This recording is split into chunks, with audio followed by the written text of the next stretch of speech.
classical of you.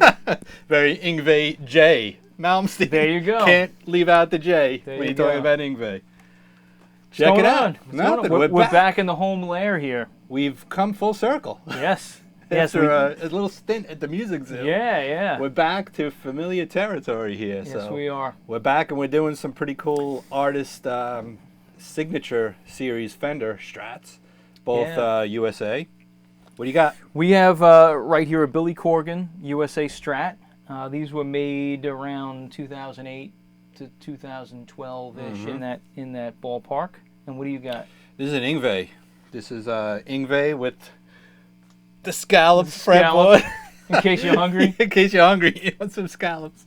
Here we have them. We got plenty of them. 21 to be exact. Which, incidentally, I would prefer at least 22 frets, but this one is 21. Right.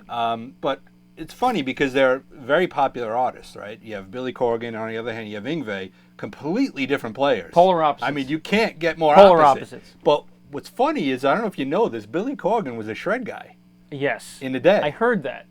And in fact, when I knew we were going to do this episode, I looked back on YouTube and I found a video of him from 1985, like doing all sorts of Eddie tapping stuff, awesome. and it was kind of interesting to see that. But yeah, so but they are very opposite players. They come from two different schools of thought, so to speak. Right. And but they're both really unique instruments in their own right. Big time. They're both unique players in their own right. So let's talk start about with that this guy. Yeah. So this is.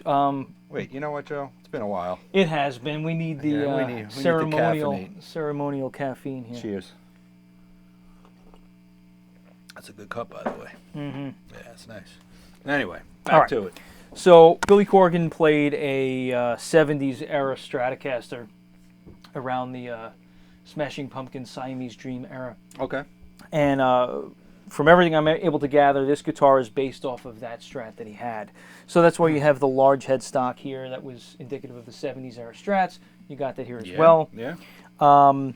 This has a flatter neck, flatter radius here. It's right up my alley. Right up your alley. I think it's around a 12. It's very comfortable. The neck profile is nice. It's not too chunky. It has 3 DiMarzio Billy Corgan pickups. Nice. They're called BC2s and whatever the names are there. And then it's just standard affair, standard Strat. But it's a really cool. Oh, I like the finish. The finish it's a matte nitrocellulose finish. Yeah. And if you notice, it's a stop tailpiece. There's no bar, which I like because I don't really use a bar that much. Not on a Strat, you know, like unless it's like this one. Absolutely hurts my hand playing it's it the old because style with the everything's screws. like screws popping up. I feel like I got to look up and my hand's gonna be bleeding in the back. But but that looks like it would be a whole lot more comfortable. Yeah, it's comfortable. It's easy to string up. Yeah. But yeah, I mean, you have his signature there on the back, like most Strats. I think you have.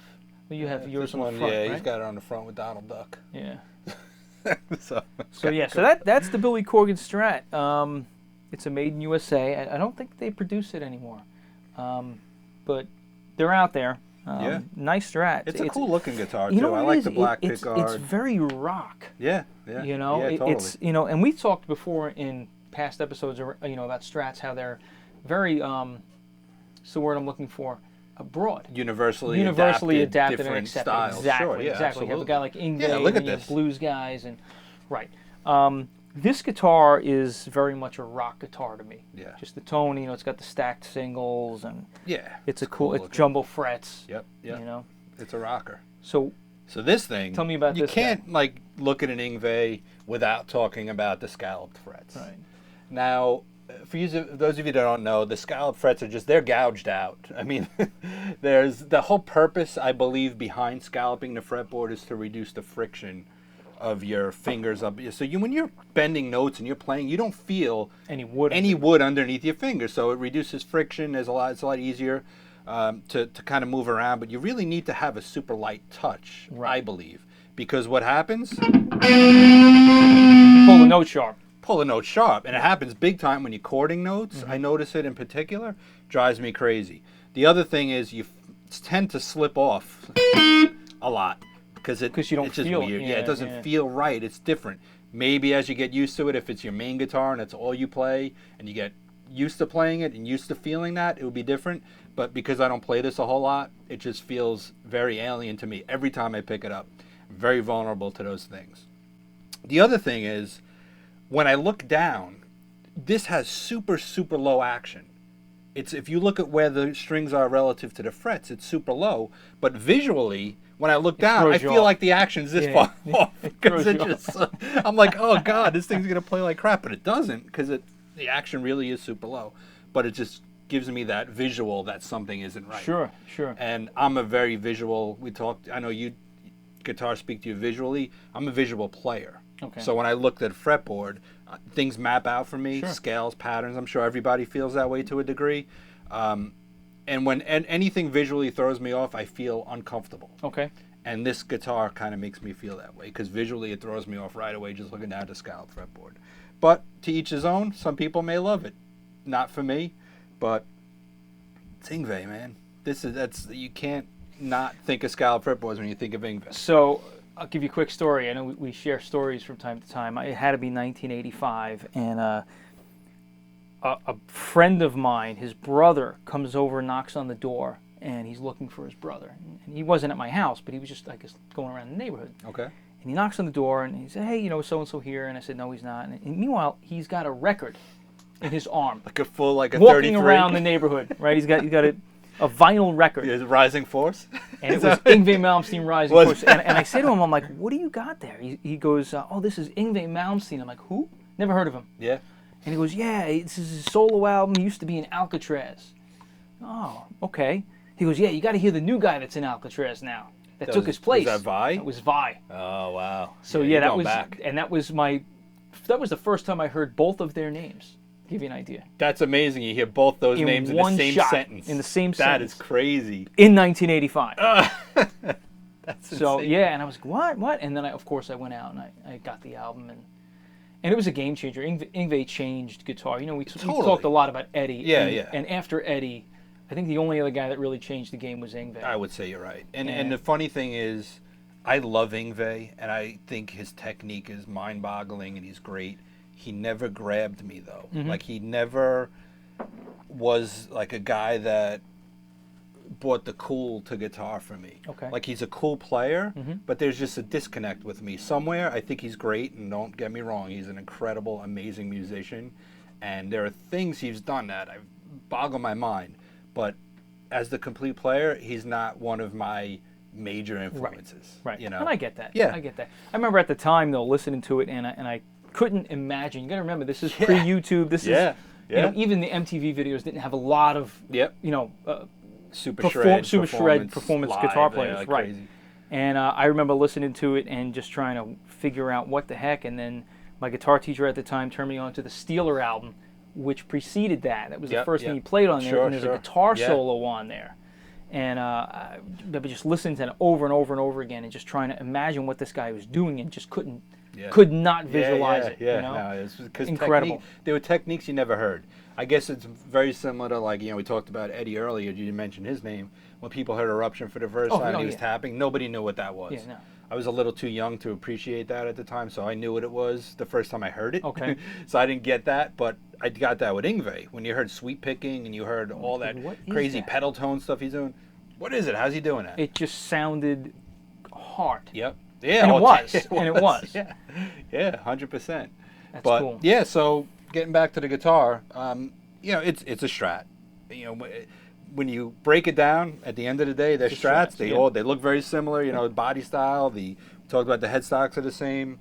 Configuration-wise, they're the same, just standard Strat, except this one's a 3-way, not a 5-way. Really? Yep, that's different. Okay. And these are Seymour Duncan YJM pickups. Furies, the YJM Furies, yeah. Yep. And it sounds good. Let's hear cool. Yeah, I just played it before. You try. Oh, yeah. Okay. I wanted to see you on a Scalloped. Oh my God. You might want to tune out now. You might want to change the channel. No.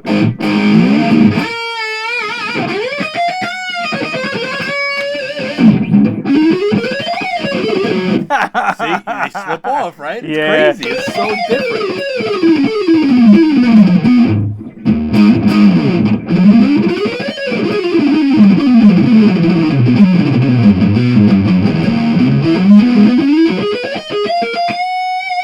I'll tell you what, for bending though, you can really get under the.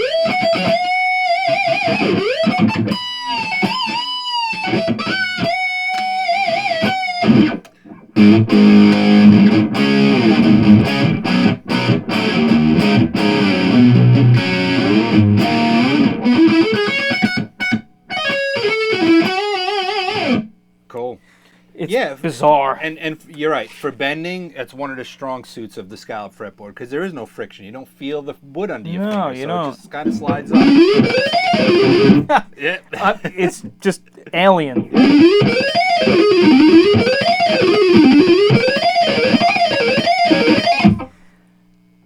Not easy.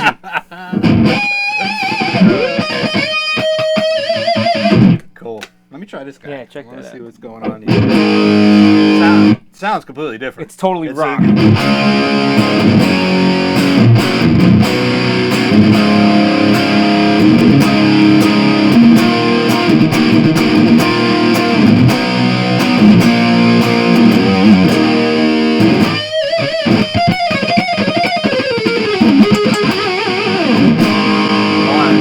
I like this better.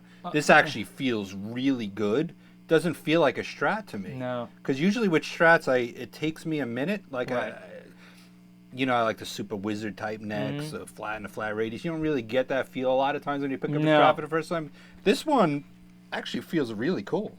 I'm digging it, and I love the bridge. The feel of it feels nice. It's a nice guitar. Yeah, I like it. It's cool. Yeah, Fender. So yeah, it's a so these are both USA. I don't Both know if we USA, mentioned that yeah. earlier. Yeah. They're both USA guitars. They both play cool. They both are the series.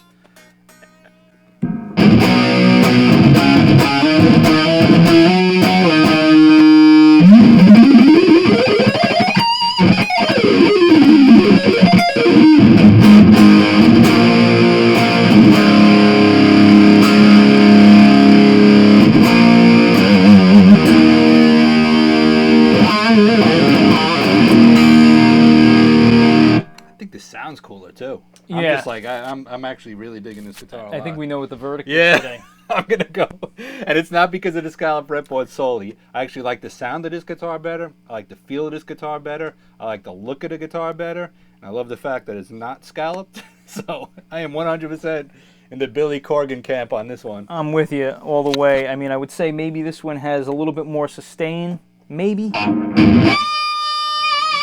Maybe it's because you can get under the Yeah, strings a yeah, little more. most of the lack of friction going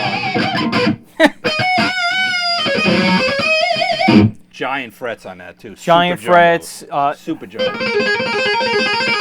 You know, I've never tried playing legato on a Scalloped scalloped fret? fretboard Do it. because you need the wood, right? Yeah, yeah.